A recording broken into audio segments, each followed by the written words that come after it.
Kalangan pegiat lingkungan mengkritik respon pemerintah dalam mengatasi memburuknya kualitas udara DKI Jakarta dan sekitarnya. Mereka menilai strategi pemerintah yang berfokus pada upaya menekan emisi dari sektor transportasi tak akan mengatasi polusi udara secara menyeluruh di wilayah ibu kota.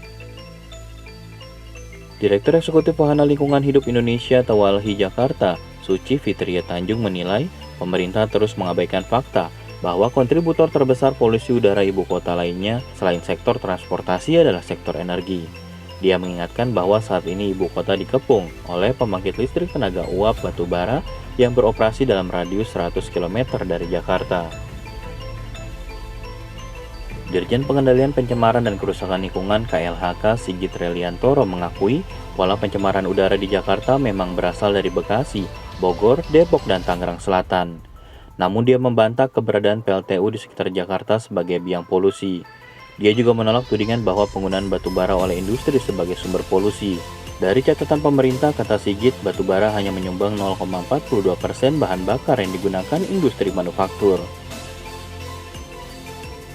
Sementara Kepala Dinas Lingkungan Hidup DKI Jakarta, Asep Kuswanto, mengatakan sektor transportasi menyumbang 70% polusi udara di Jakarta. Menurut dia, pertumbuhan volume kendaraan di ibu kota terus meningkat setiap tahun, sehingga berdampak terhadap kemacetan dan peningkatan emisi gas buang. Persoalan polusi udara ini juga masuk ke telinga Presiden Joko Widodo. Jokowi mengakui terdapat beberapa faktor yang menyebabkan memburuknya kualitas udara, yaitu kemarau panjang selama 3 bulan terakhir yang menyebabkan peningkatan konsentrasi polutan tinggi, serta pembuangan emisi dari transportasi dan aktivitas industri di Jabodetabek, terutama yang menggunakan batu bara di sektor industri manufaktur. Jokowi memberikan arahan kepada seluruh kementerian dan lembaga yang berhubungan dengan permasalahan tersebut. Dalam jangka pendek, pemerintah akan melakukan intervensi berupa rekayasa cuaca untuk memancing hujan, menerapkan regulasi percepatan emisi Euro 5 dan Euro 6, memperbanyak ruang terbuka hijau, dan jika diperlukan, mendorong perkantoran menerapkan kerja di rumah.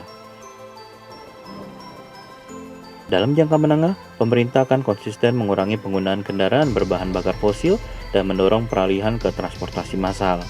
Jokowi mengatakan elektrifikasi kendaraan umum juga akan dipercepat dengan bantuan pemerintah. Dan dalam jangka panjang perlu memperkuat aksi mitigasi dan adaptasi perubahan iklim dengan pengawasan kepada sektor industri dan pembangkit listrik, terutama di sekitar Jabodetabek.